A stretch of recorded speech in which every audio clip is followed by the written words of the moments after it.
கர்த்தரும் இரட்சகருமாய் இருக்கிற இயேசு கிறிஸ்துவின் நாமத்தில் உங்கள் எல்லாருக்கும் என்னுடைய அன்பின் வாழ்த்துக்கள். அருமையாய் நம் இயேசு உடைக்கிறார் ஊழிய குடும்பத்தின் பிள்ளைகளோடு சேர்ந்து நல்ல ஒரு பாடல் பாடினீங்க. கர்த்தர் மேல் பாரத்தை வைத்து விடு.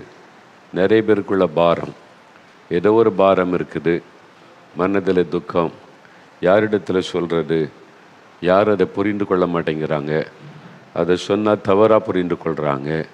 இப்போ எங்கே சொல்கிறது, யார்கிட்ட சொல்லுவது? ஆண்டவர் இயேசு சொல்றா, உன் பாரத்தை என் மீது வைத்து விடு. இயேசு கிறிஸ்து நம்முடைய பாரத்தை ஏற்றுக்கொள்ளுகிற ஒரு ஆண்டவர். நம்முடைய பாரத்தை மாற்றி நமக்கு அற்புதம் செய்ய ஒரு பார சிலுவையை சுமந்து கொண்டு கொல்கதா மேட்டிற்கு போய் அந்த சிலுவையில் தன்னை மரிப்பதற்கு ஒப்பு கொடுத்து உயிர்த்தெழுந்தவர். 150 கிலோ எடை உள்ள ஒரு மர சிலுவையை இயேசு சுமந்தார் என்பதாக சரித்திரம் சொல்லுகிறது. பாரச் சிலுவை எதற்காக? நம்முடைய பாரங்கள் அவர் ஏற்றுக்கொண்டு நமக்கு ஒரு லகுவான வாழ்க்கை ஆசீர்வாதத்தை கொடுப்பதற்காக. எல்லா பாரத்தையும் அவர் மேலே வச்சுருங்க. அதுக்கு தான் இந்த ஜெபிக்கலாமாங்க நிகழ்ச்சி. அதனால் ஒன்று, நம்முடைய பாரத்தை அவர் மேலே வைப்பதற்கும் அவருடைய பாரத்தை புரிந்து கொண்டு ஜெபிப்பதற்கும் தான் இந்த ஜெபிக்கலாமாக நிகழ்ச்சி. சரி, ஆண்டவர் இந்த ஜெபிக்கலாம் நிகழ்ச்சியில் உங்களை இணைத்திருக்கிறார். ஏன் தெரியுமா? அவர் உங்களை நேசிக்கிறார், உங்களை நம்புகிறார். உலகத்தில் 167 நாடுகளில் இருக்கிற ஆண்டவருடைய பிள்ளைகள் இதில் இணையப்பட்டிருக்கிறாங்க. பாஸ்டர்ஸு, சுவிசேஷகர்கள், தீர்க்கதரிசிகள், போதகர்கள், பலவிதமான ஊழியத்தை செய்கிறவர்கள், பல திருச்சபையை சார்ந்த தேவ பிள்ளைகள். இதில் கேத்தலிக்ஸ் இருக்காங்க, சிஎஸ்சி இருக்கிறாங்க, லுத்தரன் இருக்கிறாங்க, மெத்தடிஸ்ட் இருக்காங்க, பேப்டிஸ்ட் இருக்கிறாங்க. அது மாதிரி பல சபைகளை சார்ந்த பெந்தெகோஸ்தே சபைகளை சார்ந்தவங்க இருக்கிறாங்க. எல்லா சபைகளை சார்ந்தவர்களும் சபை பாகுபாடற்ற நிலைமையில் நம்ம ஒன்றாக இந்த ஜெபத்தில் இணைந்திருக்கிறோம்ல. இதுதான் இந்த ஜெபத்தில் தேவன் எதிர்பார்க்கிற விரும்புகிற காரியம். அதனால தான் இந்த ஜெபம் வல்லமை உள்ளதாக இருக்கிறது. நம்ம ஜெபிக்கிறதற்கெல்லாம் ஆண்டவர் பதில் தந்து கொண்டே இருக்கிறார். நம்ம ஜெபிக்கிறோம்ல, மதுபானத்துக்கு அடிமைப்பட்டவங்க விடுதலை பெறணும், பாவத்தில் இருக்கிறவங்க மனம் திரும்பி ரட்சிக்கப்படணும், ஜனங்கள் விடுதலை அடையணும்னே அதெல்லாம் இப்பொழுது திரளாக நடந்து கொண்டு இருக்கிறது. காரணம் உங்களுடைய ஜெபம். நீங்கள் எங்களோட இணைந்து ஜெபிக்கிறீங்கள. குட்டி பிள்ளைகள் நிறைய பேர் சேர்ந்து ஜெபிக்கிறாங்க. அவங்க ரொம்ப சந்தோஷமாக இந்த ஜெபிக்கலாம் நிகழ்ச்சியில் வந்து பங்கு பெற்று ஜெபிக்கிறீங்க. எல்லா சிறு பிள்ளைகளை அன்போடு நான் வாழ்த்தி வரவேற்கிறேன். சோசியல் மீடியாக்கள் மூலமாய் நாம் இணைந்திருக்கிறோம். பல மொழிகளில், இதே நேரத்தில் ஆங்கிலம், ஹிந்தி, தெலுங்கு, கன்னடம் மொழிகளில் இப்பொழுதே மொழிபெயர்ப்பு செய்யப்படுகிறதுனால பல மொழி பேசக்கூடிய மக்களும் இதில் இணைந்திருக்கிறோம். இந்தியா முழுவதும் பல மாநிலத்தில் சார்ந்தவர்கள், உலகம் முழுவதிலும் பல நாடுகளை சார்ந்தவர்கள் நாம் இணைந்திருக்கிறோம். அதனால் உங்களை அன்போடு இந்த ஜெபத்திற்கு நான் வாழ்த்தி வரவேற்கிறேன். நீங்கள் சுகமாக இருக்கீங்களா? நல்லா இருக்கீங்களா? ஆண்டவருடைய கிருபையினால் கடந்த வாரம் முழுவதிலும் ஆண்டவர் கூட இருந்து நடத்தினார். சுத்தமாய் கர்த்தர் இன்றைக்கு நடத்தினார். அந்த ஆவியானவர் விதவிதமாக அவருடைய பிதாவின் சித்தத்தின்படி ஊழியங்களை நிறைவேற்றி தருகிறவர். இன்றைக்கு வித்தியாசமாய் ஆண்டவர் செயல்பட்டதை பார்க்க முடிந்தது. அதனால் 5.5 மணி நேரம் நான் நின்று இன்றைக்கி ஜெபத்தை நடத்த தேவன் கிருபை கொடுத்தார். 5.5 மணி நேரம் நின்று ஜெபத்தை நடத்தி மக்களுக்காக ஜெபிச்சுட்டு வந்தாலும் இப்போ ஒரு 2.5 மணி நேரம் உங்களோட நிற்கிறதுக்கு பலன் கொடுக்கிறார். எப்படிங்க முடியுது அப்படின்னு கேட்டால், நீங்கள் ஜெபிக்கிறீங்கள, உங்கள் ஜெபத்தினுடைய பலனை என்னால் உணர முடிகிறது. அநேகருடைய ஜெபம் என்னை பலப்படுத்தி அந்த ஊழியத்தை செய்ய உந்தி தள்ளுகிறது. அதனால் தான் உங்களுடைய ஜெபத்தை நான் எதிர்பார்க்கிறேன். நீங்கள் அநேகர் உங்களுடைய குடும்ப ஜெபங்கள், தனி ஜெபத்திலலாம் எனக்காக ஜெபிக்கிறீங்க. அநேக பாஸ்டர்மார்கள் அவங்களுடைய சபையில் கூட சொல்லி எனக்காக ஜெபிக்கிறாங்க. அவங்களுக்காக நான் ஆண்டவரை துதிக்கிறேன். உங்கள் எல்லாருடைய ஜெபம்தான் என்னை ஊழியத்தில் பலப்படுத்தி நிலைநிறுத்தி இருக்கிறது. சோர்ந்து போகாமல், பலவீனம் அடையாமல் தொடர்ந்து ஓட பலன் கொடுக்கறது காரணம் உங்களுடைய ஜெபம். சரி, இந்த நாளில் முதல்ல சில சாட்சிகள் நாம் அதை கேட்க போகிறோம். 2 சாட்சிகளை வீடியோவிலையும் பார்க்க போகிறோம். இது எதற்காக வென்றால், உங்களுடைய விசுவாசம் இயேசுவின் மேலே ஸ்ட்ராங் ஆகணும். நீங்கள் ஜெபிக்கும்போது உங்களுக்கு அற்புதம் நடக்கணும். ஆண்டவர் எதிர்பார்க்கிற ஒன்றே ஒன்று விசுவாசம்தான். உங்களுடைய இருதயத்தில் சந்தேகப்படாமல் விசுவாசித்து ஜெபித்தீங்கன்னா உடனே அற்புதம் நடக்கும்.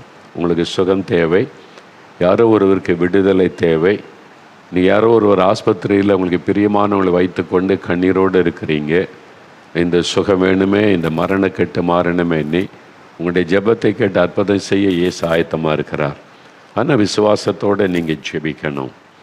நீங்கள் ஜெபிக்கும் போது உலகம் எல்லாம் இருந்து பல லட்சம் தேவ பிள்ளைகள் உங்களோட இணைந்து ஜெபிக்கிறாங்க. அதனால் இந்த ஜெபம் வல்லமை உள்ளது, அற்புதத்தை கொண்டு வரும். அந்த விசுவாசம் பலனடைய தான் சில சாட்சிகளை நான் உங்களுக்காக வாசிக்கிறேன். முதலாவது ஒரு 5 சாட்சிகளை வாசிக்கிறேன். நேரம் கருதி தான் கொஞ்சமான சாட்சிகளை நாங்கள் வாசிக்கிறோம். சில சாட்சிகளை வாசிக்கிறேன், கவனிங்க. முதலாவது சகோதரி குமுதா, பெங்களூரில் இருந்து சகோதரி குமுதா. என்னுடைய கணவர் 18 வருடமாக குடிப்பழக்கத்திற்கு அடிமையாக இருந்தார். தினந்தோறும் குடித்து விடுவார். குடித்துவிட்டு வந்து என்னிடம் அதிகமாய் சண்டை போடுவார். இதனால் அவருக்கு பயந்து அநேக நாட்கள் பக்கத்து வீட்டில் போய்தான் நானும் என் மகனும் தூங்கி இருக்கிறோம். இவ்வளோ வேதனையில் மதுபானம் எவ்வளோ பெரிய பாதிப்பை ஒரு குடும்பத்துக்குள்ளே உண்டாக்குகிறது. அரசியல்வாதிகள், தேசத்தில் பதவியில் இருக்கிறவங்க இதை யோசிக்கணும். யாரோ 1-2 பேர் சொல்கிறத வச்சு பணம் சம்பாதிக்கிறதுக்கு மதுபான கடைகளை அரசாங்கம் நடத்துவது குடும்பங்களை பாழாக்குகிற விஷயம் என்பதை நம்ம ஊர் அரசியல்வாதிகள் உணர்ந்து கொள்ள ஆண்டவர் கிருபை கொடுக்கணும். நம்ம ஜெபிக்கணும் அதற்காக. இது 1-2 கிடையாது. இது மாதிரி எத்தனை லட்சக்கணக்கான குடும்பங்கள் இந்தியா முழுவதும் பாதிக்கப்படுகிற, தமிழ்நாட்டில் மிக அதிகமாய் பாதிக்கப்பட்டு குடும்பங்கள் பாழாகிறது. நம்முடைய முதலமைச்சர் நல்ல நல்ல திட்டங்களை நிறைவேற்றி வர்றாங்க தமிழ்நாட்டில். அவங்களுக்காக ஆண்டவருக்கு ஸ்தோத்திரம். அதில் ரொம்ப ஆசீர்வாதமான திட்டம் மதுபான கடை மூடுவது. டாஸ்மாக் கடையை மூடிட்டா நிறைய குறைஞ்சிரும், நிறைய குடும்பங்களின் பாதிப்பு குறைந்து விடும். ஏன்னா அந்த கொரோனா காலத்தில் சில மாதங்கள் மூடப்பட்டதில்லை, அதனால் எத்தனை குடும்பத்தில் மாற்றம் தெரியுமா? அவங்களே சொன்னாங்களே, குடிக்கிறதுக்கு அது இல்லைனாலும் குடிக்கன்னு தோணலை, அதனால் என் குடும்பத்தில் வருமானம் பெருகிட்டு நாங்கள் ஆசீர்வாதமாக இருக்கன்னு எத்தனை பேர் சொன்னாங்கல்ல, மறந்துட்டிங்களா? ஞாபகம் இருக்குதுல்ல? அப்போ நம்முடைய முதலமைச்சரோட ஆண்டவர் பேசணும். இந்த பக்கத்தில் அந்த அதிகாரிகள்லாம் உட்காந்துக்கிட்டு இவ்வளோ பணம் அவ்வளோ பணம் வருது, இது இல்லாட்டா தமிழ்நாட்டை நடத்த முடியாதுன்னு பொய்யான தகவலை சொல்லுவாங்க. ஏன்னா தமிழ்நாட்டில் இயற்கை வளம், மணல், கல், ஸ்டோன் அண்டு இந்த மணல்லாம் இருக்குது பாருங்கள், அதை எடுத்து விற்றாலே தமிழ்நாட்டுக்கு வரியை போட தேவையில்லையாம். அவ்வளோ வருமானம் இருக்கிற செல்வங்கள் இருக்கிறதுன்னு நம்ம பொருளாதார நிபுணர்களை டிவியில் பேட்டி கொடுக்குறாங்க, பேசியிருக்காங்க, நான் கேட்டிருக்கிறேனே. அவ்வளவு வருமானம் இருக்குது கல் மணலில். அது யாருக்கு போகுது? யாரோ ஒருத்தர் சுரண்டி சாப்பிட்டுக்கிட்டே இருக்கிறான் மக்களுக்கு வர வேண்டிய பணத்தை. அதை கரெக்டாக அரசாங்கத்துக்கு வந்தால் வரியை போட தேவையில்லை. டாஸ்மாக் கடை இருக்குது, அது ஒரு சாபக்கேடு தானே. அதை ஆண்டு ஒரு முடிவுக்கு கொண்டு வரணும். கட்டாய ஆண்டு செஞ்சிருவார் சீக்கிரத்தில். பாருங்கள், குடும்பங்கள் பாழாகுதே, நம்ம இதை உணர்ந்து பார்க்க வேண்டும். சரி, அவங்க சொல்கிறாங்க பாருங்கள், என் கணவர் குடிச்சிட்டு வந்த பயந்த நானும் என் மகனும் பக்கத்து வீட்டில் போய் நாங்கள் தூங்குவோம். எவ்வளோ பரிதாபம்ல. அவர் சொல்கிறாங்க, தினந்தோறும் குடித்து விட்டு வந்து சண்டை போடுவதால் அடிக்கடி நானும் என் அம்மா வீட்டிற்கு போய் விடுவேன். இப்படி 18 வருடமாக என் கணவருடைய குடிப்பழக்கத்தினால் எங்களுடைய வாழ்க்கை தினமும் நிம்மதி இல்லாமல் இருந்தது. கடந்த 11ஆம் தேதி என்னுடைய கணவர் தொடர்ச்சியாக அதிகமாய் குடித்ததால் அவருடைய சரீரம் மிகவும் பலவீனப்பட்டு விட்டது. ஒரு நாள் முழுவதும் வாந்தி எடுத்துக்கொண்டே இருந்தார். இப்படிப்பட்ட சூழ்நிலையில் கடந்த 14ஆம் தேதி எங்கள் வீட்டில் ஜெபிக்கலாமாங்க நேரலை நிகழ்ச்சி டிவியில் ஓடிக்கொண்டிருந்தது. என்னுடைய கணவர் படுத்திருந்தே நிகழ்ச்சியை பார்த்து கொண்டிருந்தார். ஜெப நேரத்தில் நானும் என்னுடைய 4 வயது மகனும் என் கணவர் மீது கைகளை வைத்து இயேசுவிடம் மிகுந்த பாரத்தோடு ஜெபம் செய்தோம். அப்பொழுது நீங்கள் பாவ பழக்கத்தை தூண்டுகிற ஆவிகள் அநேகரை விட்டு வெளியேறுகிறது, குடிப்பழக்கத்தின் அடிமதனத்தில் உள்ள அநேகரை ஆண்டவர் இயேசு விடுதலையாக்குகிறார் என்று சொல்லி ஜெபம் செய்தீர்கள். ஜெபித்து முடித்ததும் என் கணவருடைய சரீரத்தில் உள்ள பலவீனம் உடனே மாறிவிட்டது. தொடர்ச்சியாக எடுத்து வந்த வாந்தியும் நின்றுவிட்டது. இப்பொழுது என் கணவருக்கு குடிக்க வேண்டும் என்ற எண்ணமே இல்லாமல் போய்விட்டது. 18 வருஷம் இருந்தது, பாருங்க, ஒரு ஜெபத்தின் வல்லமை 18 வருஷமாக குடிப்பழக்கத்தின் அடிமைத்தனத்தில் இருந்த ஒரு மகனுக்கு அப்படின்ற நேரத்தில் விடுதலை. இதுதான் ஜெபத்தின் வல்லமை. ஏன்னா ஜெபத்தை கேட்கிற ஆண்டவர் இயேசு வல்லமை உள்ளவர். இப்பொழுது என் கணவருக்கு குடிக்க வேண்டும் என்ற எண்ணமே இல்லாமல் போய்விட்டது. அந்த நாளிலிருந்து மீண்டும் என் கணவர் குடிக்கவில்லை.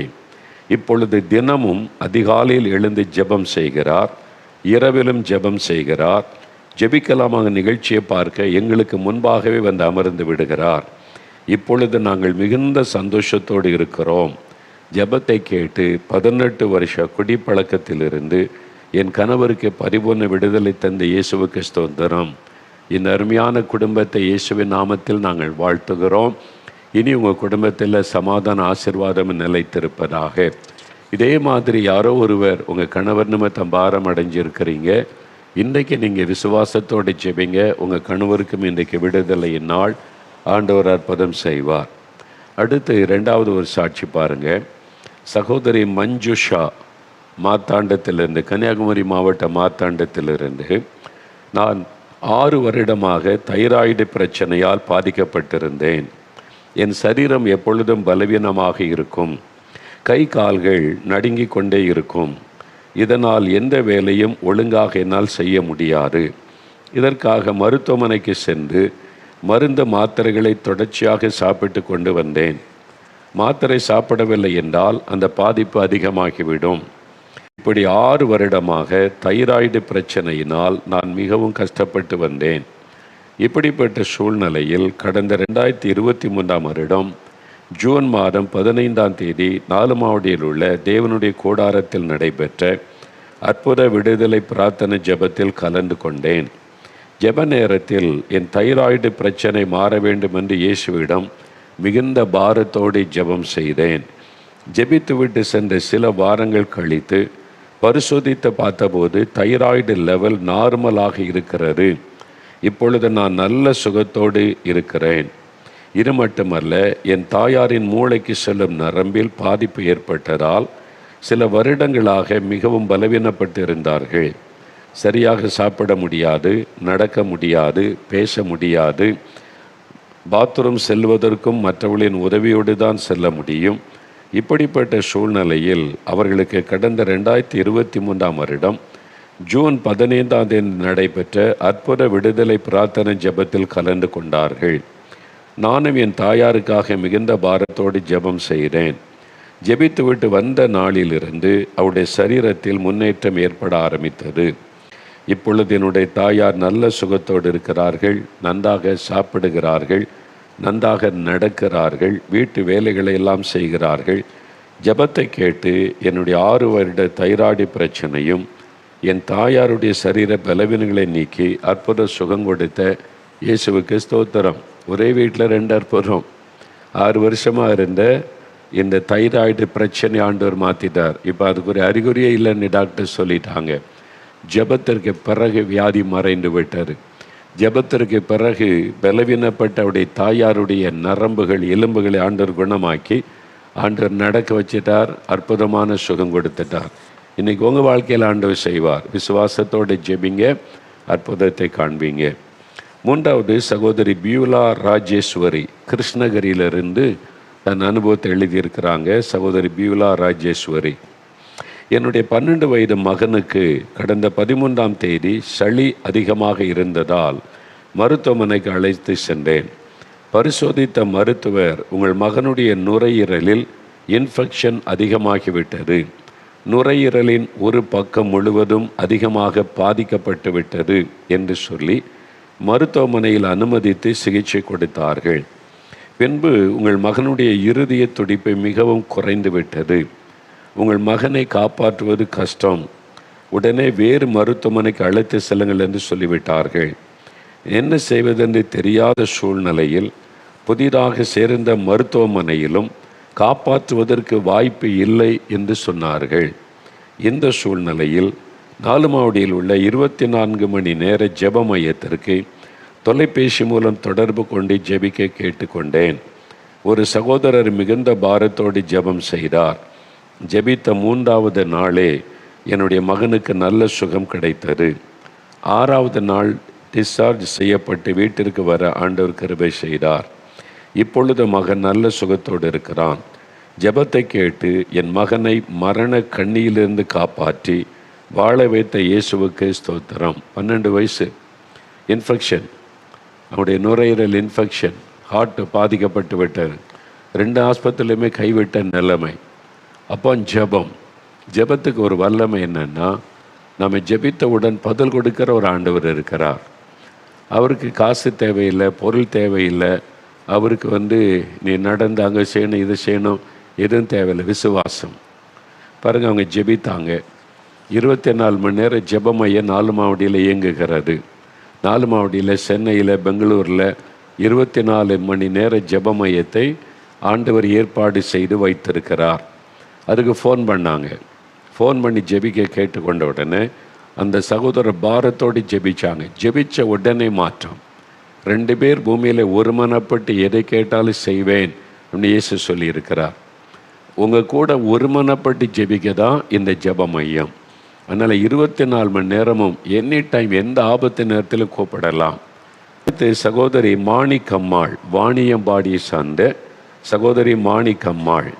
இவங்களுக்கு என்ன நடந்தது பாருங்க. நான் இயேசுவை அறியாத குடும்பத்தை சார்ந்தவள். எனக்கு 75 வயது ஆகிறது. 9 மாதத்திற்கு முன்பாக நான் கீழே விழுந்ததில் என்னுடைய இடுப்பின் 2 பகுதியிலும் உள்ள எலும்பு முறிந்து விட்டது. 75 வயசுக்கு எலும்பு முறிஞ்சிட்டுனா ரொம்ப கஷ்டம் சேருவது. அப்படிதான் மருத்துவர்கள் சொல்லுவாங்க. வயசாயிட்டு எலும்பெல்லாம் முறிஞ்சுன்னா கஷ்டம்னு சொல்லி. இதனால் கடந்த 9 மாதமாக படுக்கையில் தான் இருந்தேன். என்னால் எழும்பவும் முடியாது, நடக்கவும் முடியாது. நான் பாத்ரூம் செல்வதற்கும் என்னுடைய 2 மகள்களும் என்னை தூக்கி கொண்டு தான் செல்வார்கள். இப்படி 9 மாதமாக நான் மிகவும் வேதனைப்பட்டு வந்தேன். இப்படிப்பட்ட சூழ்நிலையில் என்னுடைய இளைய மகள் இயேசுவை குறித்து எனக்கு சொல்லி, ஜெபிக்கலாமாக நிகழ்ச்சியை பாருங்கள், இயேசு உங்களுக்கு சுகம் தருவார் என்று சொல்லி கடந்த ஜூலை மாதத்தில் ஜெபிக்கலாமாக நேரலை நிகழ்ச்சியை பார்க்க செய்தாள். ஜெப நேரத்தில் நீங்கள் வியாதியஸ்தருக்காக ஜெபிக்கும்போது என்னுடைய மகள் என் மீது கைகளை வைத்து எனக்காக இயேசுவிடம் ஜெபம் செய்தாள்.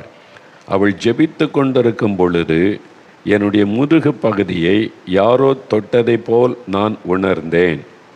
ஜெபம் முடிந்து சிறிது நேரம் கழித்து 9 மாதமாக எழும்பவே முடியாமல் இருந்த நானாகவே எழுந்து உட்கார்ந்தேன். பின்பு நானாகவே நடக்க ஆரம்பித்து விட்டேன். இப்பொழுது நான் நல்ல சுகத்தோடு இருக்கிறேன். என்னுடைய வேலைகளை எல்லாம் நானே செய்து வருகிறேன். இப்பொழுது நான் இயேசுவை ஏற்றுக்கொண்டு அவருடைய பிள்ளையாக வாழ்ந்து வருகிறேன். ஜெபத்தை கேட்டு 9 மாதமாக முறிந்திருந்த என் எலும்புகளை குணமாக்கி என்னை நடக்கச் செய்த இயேசுவுக்கு மகிமை செலுத்துகிறேன். பார்த்தீங்களா, 9 மாதமாக படுத்த படுக்கை, 2 எலும்பு முறிஞ்சிட்டு. மகள் சொன்னாங்க, இயேசுவை பற்றி சொல்லி இந்த நிகழ்ச்சி பாருங்கள். அவங்க இயேசுவை அறியாதவர்கள் முதல்ல பார்க்குறாங்க. படுக்கையில் இருந்து கொண்டே பிள்ளைகள் கை வைத்து ஜெபிச்சா முதுகை யாரோ தொடுறாங்க. அந்த எலும்பை தொடுவதை உணர்ந்திருக்கிறாங்க. யார் தொட்டிருப்பான்னு நினைக்கிறீங்க? இயேசு. அதுதான் இயேசு. அவருடைய கரத்தினாலே தொட்டார், எலும்பு சரியாகிவிட்டார். ஒடிந்த எலும்புகள் இணைந்து விட்டார். உடனே எழும்புனாங்க, உடனே நடந்தாங்க. உடனே அற்புத சுகம். படுக்கையில் இருக்கிறீங்களா? எலும்பு முறிஞ்சிட்டுன்றாங்களா? விபத்தில் பாதிப்பா? நடக்கவே முடியாமல் இருக்கிறீங்களா? இந்த தாயாருக்கு அற்புதம் செய்த இயேசு உங்கள் வீட்டில் தான் இருக்கிறார், உங்கள் பக்கத்தில் இருக்கிறார். நீங்கள் ஜெபிச்சா உங்களுக்கு இதே மாதிரி அற்புதம் இயேசு செய்வார். அடுத்த ஒரு சாட்சி, சகோதரி ஸ்ரீலதா தேவி, திருச்செந்தூரில் இருந்து ஸ்ரீலதா தேவி. அவங்க கடந்த 35 வருடமாக என்னுடைய வலது கையின் உள்ளங்கை மற்றும் விரல்களில் அலர்ஜி பிரச்சனை இருந்து வந்தது. புளி, சோப்பு, மீன், கருவாடு போன்ற பொருட்களை கையால் தொட்டுவிட்டால் உடனே அதிகமாக அரிப்பு எடுக்கும். சொரிந்ததும் புண்ணாகி புண் இருக்கும் இடமெல்லாம் கருப்பு நிறமாக மாறிவிடும். இதற்காக மருத்துவமனைக்கு சென்று மருந்து மாத்திரைகளை சாப்பிட்டால் அந்த நேரம் நன்றாக இருக்கும், மீண்டும் அலர்ஜி பிரச்சனை வந்துவிடும். இப்படியே 35 வருடமாக இந்த அலர்ஜி பிரச்சனையினால் மிகவும் பாதிக்கப்பட்டு வந்தேன். இப்படிப்பட்ட சூழ்நிலையில் கடந்த ஜூலை மாதத்தில் ஒரு நாள் நடைபெற்ற ஜெபிக்கலாம் அங்கே நேரலை நிகழ்ச்சியை பார்த்தேன். அதில் நீங்கள் இதேபோல் அலர்ஜி வியாதியினால் பாதிக்கப்பட்ட ஒருவரின் சாட்சியை வாசித்தீர்கள். அந்த சாட்சியை கேட்டவுடன் எனக்கும் இயேசு அற்புதம் செய்வார் என்ற நம்பிக்கை எனக்குள் வந்தது. ஜெப நேரத்தில் உங்களோடு இணைந்து இயேசுவிடம் மிகுந்த பாரத்தோடு ஜெபம் செய்கிறேன். ஜெபித்த ஒரு சில நாட்களிலேயே என் கைகளில் இருந்த அலர்ஜி பிரச்சனை முற்றிலுமாய் மாறிவிட்டது. புண்கள் முற்றிலும் மாறிவிட்டது. இப்பொழுது தழும்புகள் கூட இல்லாமல் மறைந்து விட்டது. ஜெபத்தை கேட்டு 35 வருடமாக என் கையில் இருந்த அலர்ஜி வியாதியை மாற்றி அற்புதம் சுகந்தந்த இயேசுவுக்கு நன்றி செலுத்துகிறேன். பாருங்கள், இந்த அன்பு மகளுக்கு ஆண்டவர் செய்த அற்புதம். 35 வருஷ பிரச்சனை. ஆண்டவர் விசுவாசத்தோடு ஜெபித்த ஜெபத்தை கேட்டு தொட்டு குணமாக்கினார். அலர்ஜி பிரச்சனை. உங்களுக்கு ஆண்டவர் அற்புதம் செய்வார். விசுவாசிக்கிறீங்களா? இவங்களுக்கெல்லாம் அற்புதம் செய்த ஆண்டவர் எனக்கு செய்வார்னு விசுவாசிக்கிறீங்களா? நீங்கள் விசுவாசித்தால் தேவனுடைய மகிமை காண்பீங்க. சரி, இப்போ இன்னும் 2 சாட்சியை வீடியோவில் பார்க்க போகிறீங்க. முதலாவது சகோதரி ராதிகா, திருவாரூர் வந்து சகோதரி ராதிகா அவங்க வாழ்க்கையில் நடந்த ஒரு சம்பவத்தை சொல்கிறாங்க. கவனமாக கேளுங்க. வாஸ்து பார்த்து வீடு கட்டணும். வாசல் இந்த பக்கம் வை, ஜன்னலை இந்த பக்கம் வை, நீங்கள் வந்து இந்த பக்கம் திருப்பி வை, வாஸ்து சாஸ்திரம். சரி, நீங்களே ஒரு கேள்வி கேட்டு பாருங்களேன். ஜன்னலையும் கதவையும் அவங்க சொல்கிற மாதிரி வச்சு ஆசீர்வாதம் வந்துட்டா கடவுள் இருக்கு? கடவுளுக்கு அதுக்கு சம்மந்தமே இல்லையே. நீங்கள் கடவுளை மறுதளிக்கிறீங்கன்னு அர்த்தம். இது பிசாசனுடைய தந்திரம். தவறான நம்பிக்கையை உண்டாக்கி நம்மை உண்டாக்கின ஆண்டவரை மறுதளிக்க வைப்பது தான் பிசாசனுடைய தந்திரம். அதை வைக்கிறது கூட நீங்கள் ஜெபம் பண்ணி வைங்க, பூஜை பண்ணி வைங்க அப்படின்னு சொல்லி அதில் கடவுளை இணைச்சிருவான். நீங்கள் நல்லா அதை யோசித்து பார்த்தீங்கன்னா அது பிசாசனுடைய ஒரு தந்திரம். மனிதர்களை தவறான நம்பிக்கைக்குள்ளே சிக்க வச்சு சாபத்துக்குள்ளாக்குவது. இப்போ அதெல்லாம் பார்த்தானே கேட்டாங்க. ஏதோ சந்திரன்லாம் பார்த்து தான் வீடு பிரதிஷ்டெல்லாம் பண்ணாங்க. நிம்மதியாக இருக்க முடியலல்ல, ஆசீர்வாதம் இல்லைல்ல. அப்போ யோசிக்கணும். நிறைய கிறிஸ்தவர்கள் வேதத்தையும் கையில் வச்சுக்கிட்டு, என்ன வேதத்தை வாசிக்கிறதே இல்லை. நிறைய கிறிஸ்தவங்க பைபிளில் என்ன இருக்குன்னு கூட பார்க்கறதில்ல. அதான் பிரச்சனை. நல்லா அறிந்து கொள்ளுங்க, தவறான நம்பிக்கை சாபத்தை கொண்டு வரும். அதை மறுபடியும் பாருங்கள். எரேமியா 10:2 தான் ஆண்டவர் சொல்லுகிறார், புறஜாதியாருடைய மார்க்கத்தை கற்றுக்கொள்ளாதிருங்கள். வானத்தின் அடையாளங்களினாலே புறஜாதிகள் கலங்குகிறார்களே என்று சொல்லி நீங்கள் அவைகளாலே கலங்காதிருங்கள். அது வீணாக இருக்கிறதுன்னு வசனம் இருக்குது. தொடர்ந்து வாசித்த பார்த்தா அது வீணானவைகள். அதனால் இந்த மாதிரி வீணான காரியத்தில் நம்பிக்கை வைக்காதங்க. சரி, நீங்கள் வசனம் சொல்ல வானத்தின் அடையாளங்கள், சூரியன், சந்திரன், சுக்கிரன், சனி இந்த கோட்டில் வருது, நேர்கோட்டில் வருது, சுக்கிரன் அங்கே வருது, வானத்தில் உள்ள காரியத்தை அதெல்லாம் வந்து காலத்துக்கு அடையாளமாக ஆண்டவர் உண்டாக்கி வச்சார். 1 அதிகாரத்தில், ஆதியாகமம் 1 அதிகாரத்தில் இருக்குது. ஆண்டவர் ஏன் சூரிய சந்திர நட்சத்திரத்தை உண்டாக்கி வைத்தார்? அந்த சூரிய குடும்பத்தை உண்டாக்குறதுக்கு ஒரு நோக்கம் இருக்குது. காலங்களை அளவிடுவதற்கு தான் அது. இதை வச்சு மனிதர்களை பயமுறுத்தி அடிமைப்படுத்துகிறத பிசாசு தந்திரமாய் கொண்டு வந்து விட்டான். சரி, சுக்கிரன் அங்கே இருக்குது, சனி இங்கே இருக்குது அப்படின்னு சொல்லுவாங்க. யாரும் மாற்ற முடியாது. 7 நாட்டு சனி இன்னும் 3 வருஷத்துக்கு உங்களை ஒருத்தரும் காப்பாற்ற முடியும், அப்படி தான் இருப்பாங்க அப்படின்னா அப்போ கடவுள் இருக்குது? கேட்கணும் நல்ல ஒரு கேள்வி. கடவுள் என்பது எல்லாத்தையும் கடந்து நிற்கிறவர், எதையும் மாற்ற வல்லமை உள்ளவர். சூரிய சந்திர நட்சத்திர சுக்கிரன் எல்லாத்தையும் சிருஷ்டித்தவர் தான் கடவுள் என்கிறவர். இயேசு அதை உண்டாக்கினவர். அதனால தான் சொல்கிறேன் சூரியன் அப்படின்னு சொல்லி. நான் என்ன சொல்கிறேன், சூரியனை நீங்கள் வணங்காதங்க. சூரியனை உண்டாக்கின நீதியின் சூரியன் இயேசு பைபிளில் இருக்குது. சூரியனே உண்டாக்கினவர், நீதியின் சூரியனாம் இயேசு கிறிஸ்து. அது மாதிரி நீங்கள் தவறான நம்பிக்கைக்கு இடம் கொடுக்காருங்க. பாருங்கள், சாபத்துக்குள்ளாகிவிடும். அதனால் இந்த நாள் பார்க்கறது, குறி கேட்கறது, நீங்கள் வசதியான நாளை நியமித்து கொள்ளுங்க, தப்பு கிடையாது. வசதியான ஒரு நாளில் திருமணம் அல்ல வீடு பிரதிஷ்டை இந்த காரியம் செய்கிறதுல தப்பு கிடையாது. அதில் பலி செலுத்துறது வேறு. பார்த்தீங்களா, இரத்த பலி. எப்போ ரத்த பலி செலுத்துறீங்களோ அங்கே பிசாசு வந்துடுவான். அவன் ஆக்டிவாக கிரியை செய்வான். அதனால் இந்த தவறான நம்பிக்கை மூலமாக சாத்தான் உள்ள நுழைஞ்சி உங்களை சாபத்துக்குள்ளாக்கி பல வேதனைகளை உங்களுடைய வாழ்க்கையில் கொண்டு வந்து விடுவான். ஜாதகம், கிறிஸ்தவங்க வீட்டில் ஜாதகம் வச்சுருந்தீங்கன்னா சாபம் வீட்டில் இருக்குன்னு அர்த்தம். ஜாதகம் இருக்க வரைக்கும் உங்களுடைய வாழ்க்கையில் ஆசீர்வாதம் வராது. இல்லைங்க, நல்ல காசு வருதே, கார் வாங்குகிறோம், அதெல்லாம் ஆசீர்வாதம் கிடையாது. சமாதானம் இருக்கா?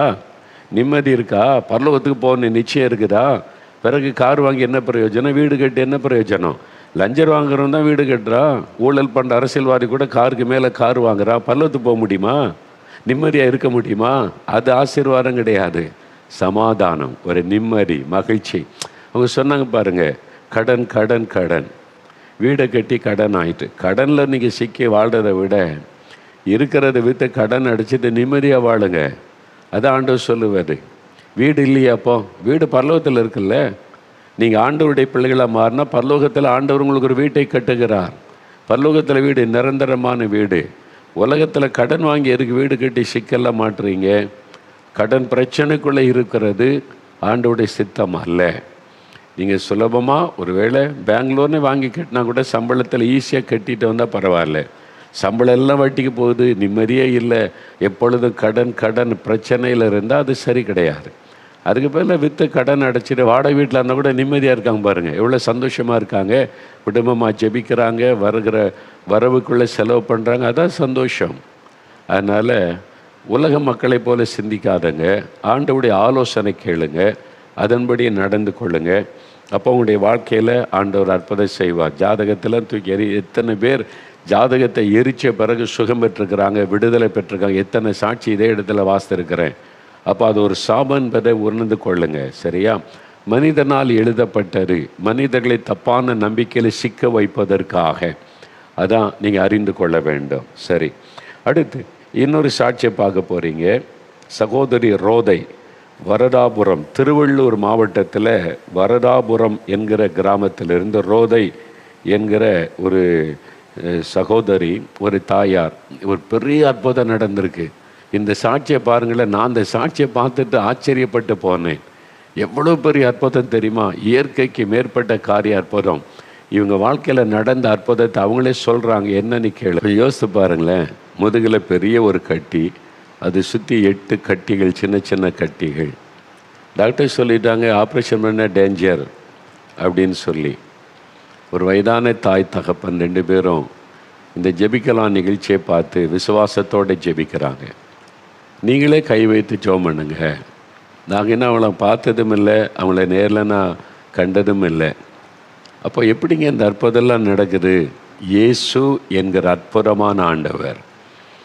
இதுக்கு மேலே இயேசு தான் மெய்யான ஆண்டவர் என்று அறிந்து கொள்ள உங்களுக்கு என்ன வேணும்? இதுக்கு மேலே நாங்கள் அவரை நம்ப மாட்டோம், நான் அவரை விசுவாசிக்க மாட்டேன்னு சொன்னால் உங்களுக்கு நீங்களே கேட்ட அறிவித்து கொள்கிறீங்க, அவ்வளோதான் சொல்ல முடியும். இப்படி அற்புதம் செய்கிற ஒரு ஆண்டவரை நீங்கள் பார்த்துருக்கீங்களா? அவங்களே வீட்டிலேருந்து ஜெபிக்கிறாங்க. ஒரு 5 பைசா செலவு கிடையாது, எங்கும் போனது கிடையாது, வீட்டில் உட்கார்ந்து ஜெபிக்கிறாங்க. அங்கே இயேசு பிரசன்னமாகி அவங்களுடைய ஜெபத்தை கேட்டு மின்சாரத மாதிரி வல்லமை இறங்குகிறது. அந்த தொடுதலை கையில் உணர்றாங்க. அங்கே யாருங்க, எந்த ஊழியக்காரர் போனாங்களே சொல்லுங்கள்? அவங்களே ஜெபிக்கிறாங்க. இயேசுகிட்ட அற்புதம் பிறகு எந்த ஊழியக்காரன் அவசியம் இல்லைங்க. டைரெக்டாக நீங்கள் பேசுங்க அவர்கிட்ட. அவரே உங்களுக்கு அற்புதம் வீட்டுக்கு வந்து அற்புதம் செய்கிறவர்.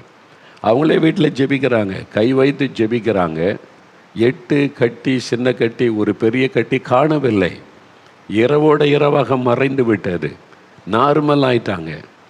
அவங்களே சொல்கிறாங்க பாருங்கள், அவங்க பேர், அட்ரஸ்ஸு எல்லாம் எங்கிட்ட இருக்குது. நீங்கள் பார்க்கணுன்னா நேரில் போய் மீட் பண்ணுங்கள், பேசுங்க. அவங்க வாழ்க்கையில் நடந்தது தானே சொல்கிறாங்க. இயேசு எவ்வளோ அற்புதமான ஆண்டவர், உங்களுக்கு செய்வார். இவங்களுக்கு செய்கிற ஆண்டவர் உங்களுக்கு செய்ய மாட்டாரா? இப்படிலாம் நடக்குமா? நீங்கள் விசுவாசித்தால் நடக்கும். இன்றைக்கி இன்றைக்கி திறப்பின் வாசல் ஜெபத்தில் கேன்சர் வியாதியிலிருந்து சுகமத்துக்கு 3 பேர் வந்து சாட்சி சொன்னாங்க. இப்போ நோ கேன்சர். ஆண்டவர் கேன்சரை எல்லாம் பண்ணிட்டார். அற்புதமான சுகம். மேடையில் வந்து சாட்சி சொன்னாங்க. ஒவ்வொரு இடத்துலேருந்து வந்து எவ்வளோ அற்புதங்களை இயேசு செய்கிறார். காசு இல்லாமல், கஷ்டப்படாமல், உங்களை வருத்தி கொள்ளாமல், விசுவாசமுள்ள ஜெபத்தை கேட்டு அற்புதம் செய்கிறார். இந்த மாதிரி ஒரு ஆண்டவர் இயேசு இன்றைக்கி உங்கள் வீட்டுக்கு வந்திருக்கிறார். உங்களோடு பேசுகிறார். என் மகளே, மகனே, நான் உனக்கும் அற்புதம் செய்வேன். என் பெயரை சொல்லி கூப்பிடு, இயேசுவே நீ கூப்பிடு, என்னை விசுவாசி, நான் உனக்கு அற்புதம் செய்கிறேன்னு சொல்கிறார். காசெல்லாம் கேட்கல அவர். அவன் காசு வேண்டாம், பணம் வேண்டாம், சொத்து வேண்டாம், நீ ஒன்று 4 மாடிக்கு நடந்துலாம் வர வேண்டாம், வீட்டில் இருந்தே ஜெபம் பண்ணு, நான் அங்கே இருக்கிறேன்ல. இயேசுக்கு புண்ணிய ஸ்தலம்லாம் கிடையாது, 4 மாடி புண்ணிய ஸ்தலம்லாம் கிடையாது. இயேசு எங்கும் வியாபித்திருக்கிறவர், அண்ட சராசரங்களையும் சிருஷ்டித்து எங்கும் அவர் வியாபித்திருக்கிற தேவன். நீங்கள் எந்த இடத்துலேருந்து கூப்பிட்டாலும் அங்கே வந்து அற்புதம் செய்வார். இப்போது நீங்கள் இருக்கிற இடத்துல அற்புதம் நடக்கும். நீங்கள் விசுவாசித்து ஜெபிக்கணும், அவ்வளோதான். 5 நிமிடம் ஜெபிக்க போகிறோம். நல்ல கவனிங்க. முதலாவது, பாவத்திலேருந்து எனக்கு விடுதலை வேணும். குடிப்பழக்கம், மதுபான பழக்கம், போதை வஸ்துகள், புகைப்பிடிக்கிற பழக்கம், பொடி போடுகிற பழக்கம், புகையிலை போடுகிற பழக்கம், குட்கா பயன்படுத்துகிற பழக்கம், இந்த மாதிரி பாவத்துக்கு அடிமை ஆயிட்டேன். இது மாதிரி செல்ஃபோனில் பாவம், அசுத்தமான காட்சிகளை பார்ப்பது, அதிலிருந்து வெளியே வர முடியல, அடிமைத்தனம். உங்கள் இருதயத்தில் கை வைத்து, இயேசுவே எனக்கு பாவத்திலேருந்து விடுதலை கொடுங்க, இந்த பாவ ஆசையை எடுத்து போடுங்க, பாவ சிந்தனையை எடுத்து போடுங்க, என் வாழ்க்கையை மாற்றுங்கன்னு ஜெபிக்கணும்.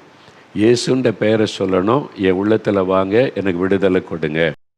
வியாதி உள்ளவங்க வியாதி உள்ள இடத்துல கை வைத்து கொள்ளணும். கட்டிகள் இருந்தால் கட்டி உள்ள இடத்துல கை வைத்து கொள்ளுங்க. அல்லது வியாதி உள்ள இடத்துல கண்ணில் பிரச்சனை கண்ணில் கை வைங்க, காதில் பிரச்சனை காதில் விரல் வைத்து கொள்ளுங்க. உங்களுடைய விசுவாசத்தை வெளிப்படுத்துவதற்கான அடையாளம் அவ்வளோதான். உங்கள் கையை தானே நீங்கள் உங்கள் உடம்புல வச்சு ஜெபிக்க போகிறீங்க. இதில் வேறு எல்லாம் மாய மந்திரம்லாம் ஒன்றுமே கிடையாது. உங்கள் விசுவாசத்தை வெளிப்படுத்துவதற்கு கை வைத்து ஜெபிங்கன்னு சொல்கிறேன், அவ்வளோதான். அது மாதிரி சின்ன பிள்ளைகள் நீங்கள் ஜெபிக்கலாம். உங்கள் அப்பாவுக்கு, அம்மாவுக்கு, பாட்டிக்கு, சுகத்துக்கு. உங்கள் வீட்டில் யாராவது வியாதிப்பட்டன்னு அவங்க மேலே கை வைங்க. பாவ பழக்கத்துக்கு அடிமையாக இருந்து அவங்க மேலே கை வைத்து கொள்ளுங்க. ஆஸ்பத்திரியில் இருக்கிறவங்க, அவங்க படுக்கையில் இருக்கிறவங்க தலையில் கை வைத்து கொள்ளுங்க. டிஸ்டர்ப் பண்ணிடாதுங்க. அவங்க ட்ரீட்மெண்ட் எடுத்துக்கொண்டு இருந்தால் அவங்கள எந்த விதத்தை டிஸ்டர்ப் பண்ணாமல் அமைதியாக கை வைங்க, அவ்வளோதான். இயேசுவின் நாமத்தை சொல்லுங்கள். இயேசுவின் நாமத்தில் சுகம் உண்டாகட்டும். பாதிக்கப்பட்ட உறுப்பெல்லாம் அப்படி சரியாயிரும். கட்டி மறைஞ்சு போச்சே, மறைஞ்சிரும் வியாதி. இயேசுன்ற பெயருக்கு அவ்வளோ வல்லமை. ஏன் தெரியுமா? இயேசு நம்முடைய பாவ சாபங்களை சிலுவையில் சுமந்து நமக்காக மரித்து உயிர்த்தெழுந்து உயிரோடு இருக்கிறார். அவர் கற்பனை கடவுள் அல்ல, மனிதனால் உருவாக்கப்பட்ட தெய்வம் அல்ல, மனிதர்களால் உருவாக்கப்பட்டு பயப்படுத்தி மக்களை அடிமைப்படுத்துகிற கடவுள் அல்ல. அவர் அன்பான மனதுருக்கமுள்ள, மனிதர்கள் மேலே பாசமுள்ள, வானத்தை பூமி உண்டாக்கின தேவன். மனிதர்களுக்காக தன்னை இந்த உலகத்தில் மனிதனாய் வந்து நம்முடைய பாவ சாபங்களை சுமந்து முடித்து உயிரோடு இருக்கிற ஆண்டவர். அதனால தான் இந்த அற்புதம் நடக்கிறது. நீங்களே யோசித்து பாருங்களேன். ஆண்டவர் இயேசு உங்களை நேசிக்கிறார். நான் கிறிஸ்தவங்க இல்லைங்க, எனக்கு கூட அற்புதம் செய்வாரா? இயேசு மதத்தை பார்த்து அற்புதம் செய்ய மாட்டார். ஜாதி மதத்தை பார்த்து அற்புதம் செய்தால் அவர் கடவுளாகவே இருக்க முடியாது. அவர் கடவுள், எல்லாவற்றையும் கடந்து நிற்கிறவர், எல்லாரையும் அவர் ஒரே மாதிரி நேசிக்கிறவர். அதனால் நீங்கள் விசுவாசத்தோடு இப்போ ஜெபிக்கணும். 5 நிமிடம் தான். இருதயத்தில் கை வச்சிட்டிங்களா? வியாதி உள்ள இடத்துல கை வச்சிட்டிங்களா? இயேசுவேன்னு கூப்பிடணும். இயேசுவே என்னை தொடும், இயேசுவே எனக்கு அற்புதம் செய்யும், இயேசுவே என் குழந்தைக்கு சுகம் கொடும், இயேசுவே எங்கள் அம்மாவுக்கு சுகம் கொடுங்க, இயேசுவின் நாமத்தில் சுகம் உண்டாகட்டும் அப்படி சொல்லணும். இயேசுவின் நாமத்தில் இந்த பயத்தின் ஆவி விலகட்டும், இந்த வியாதி விலகட்டும் அப்படி சொல்லி ஜெபிக்கணும். சரியாக ஜெபிக்கிறீங்களா? அப்படியே இப்போ கண்களை மூடுங்க. எதுக்கு கண்ணை மூட சொல்கிறேன்னா, எண்ணெய் சிதறக்கூடாது. ஒரு மனமாக விசுவாசத்தோடு ஜெபிக்கணும். அதுக்கு தான் எண்ணெய் சிதறி அங்கங்கே பறக்க பார்த்துக்கிட்டு இருந்தீங்கன்னா ஒரு மனமாக ஜெபிக்க முடியாது. ஆண்டவர் எதிர்பார்க்கிறது இருதயத்தில் விசுவாசித்து கருத்தாக ஜெபிக்கணும். அதுக்கு தான் இயேசுவை மனதில் நினைத்து, இயேசுவே என்னை தொடுங்க, இவங்களுக்கு எல்லாம் அற்புதம் செய்திருக்கிறீங்க, விடுதலை கொடுத்துருக்கிறீங்க, எனக்கும் ஒரு அற்புதம் செய்யுங்கன்னு கேளுங்க. ஜெபிக்கலாமா? அப்படியே கண்களை மூடி, இயேசுவே தொடும், இயேசுவே ஸ்தோத்திரம், இவ்வளவு அற்புதங்களை செய்திருக்கிறீரே இயேசுவே உமக்கு ஸ்தோத்திரம், கட்டிகளை மறைய செய்திருக்கிறீரே ஸ்தோத்திரம், குடிப்பழக்கத்திலிருந்து விடுதலை தந்திருக்கிறீரே உமக்கு ஸ்தோத்திரம், பாவத்திலிருந்து விடுதலை தந்து சந்தோஷ சமாதானத்தை தந்திருக்கிறீரே உமக்கு ஸ்தோத்திரம், என்னுடைய தவறான பழக்கங்களை மன்னியும், தவறான நம்பிக்கைகளை மன்னியும், இந்த பாவத்தை மன்னித்து எனக்கு விடுதலை தாரும், இயேசுவே என்னை தொடும், இனிமேல் இந்த மதுபானம் எனக்கு வேண்டாம், இந்த ஆண்டவரே போதை வஸ்துகள் எனக்கு வேண்டாம், ஆண்டவரே எனக்கு ஆண்டவரே போதை காரியங்களை உண்டாக்குகிற எந்த வஸ்துகளும் எனக்கு வேண்டாம், எனக்கு அதை எடுத்து போடுங்க, எனக்கு விடுதலை கொடுங்க, இந்த பாவ பழக்கெல்லாம் மறைந்து போகட்டும், எனக்கு சமாதானம் வேணும், நிம்மதி வேணும், எனக்கு பரிசுத்தம் வேணும். இயேசுவே உங்கள் இரத்தத்தினால என்னை கழுவிருங்க, பரிசுத்தப்படுத்துங்க. ஜெபிங்க ஜெபிங்க ஜெபிங்க. இயேசுவே என்னை தொடுங்க, இந்த வியாதி என்னை விட்டு விலகட்டும், இந்த கட்டிகள் மறைந்து போகட்டும், இந்த பலவீனங்கள் விலகி போகட்டும் இயேசுவின் நாமத்தில். என் கண் புது கண்ணாய் மாறட்டும் இயேசுவின் நாமத்தில். என் காது திறக்கப்படட்டும் இயேசுவின் நாமத்தில். என் குழந்தைக்கு சுகமுண்டாகட்டும், நடக்க முடியாத என் குழந்தை நடக்கட்டும், மூளை வளர்ச்சி இல்லாத என் குழந்தையுடைய மூளையில் ஒரு மாற்றம் வரட்டும் இயேசுவின் நாமத்தில். ஆண்டவரே என் குழந்தையை தொடுங்க, ஹைப்பர் ஆக்டிவில் இருக்கிற என் குழந்தை நார்மல் ஆகட்டும் இயேசுவின் நாமத்தில். என் குழந்தைக்கு நார்மலாய் மாற்றிருங்க இயேசுவின் நாமத்தில். சுகமுண்டாகட்டும். உண்மையாக ஜெபிங்க ஜெபிங்க. உங்கள் குடும்பத்தில் இருக்கிற போராட்டங்கள் விலகட்டும்னு ஜெபிங்க. வேலைக்கு வழி திறக்கப்படட்டும், திருமண காரியங்கள் நடக்கட்டும், தடைகளெல்லாம் நீங்கட்டும் இயேசுவின் நாமத்தில். சுகம் இயேசுவின் நாமத்தில். விடுதலை இயேசுவின் நாமத்தில். அற்புதம் இயேசுவை தொடும், விடுதலை தாரும். ஆண்டவருடைய வல்லமை அநேகரை தொடுகிறது. ஆண்டவருடைய வல்லமை அநேகருடைய வீடுகளுக்குள் வெளிச்சமாக இறங்கி வருகிறது. வெளிச்சம் வந்தால் இருள் தன்னால் விலகித்தான் ஆக வேண்டும். இருளின் கிரியைகள் அழிக்கப்படுகிறது, இருளின் பிசாசின் வல்லமை அழிக்கப்படுகிறது, மந்திர பெல்லிசுடைய இருளின் சக்திகள் அழிக்கப்படுகிறது. உங்கள் வீட்டுக்குள் ஆண்டவருடைய வெளிச்சம் வருகிறதுனால அசுத்தாவிகள் அலறிக்கொண்டு வெளியேறுகிறது.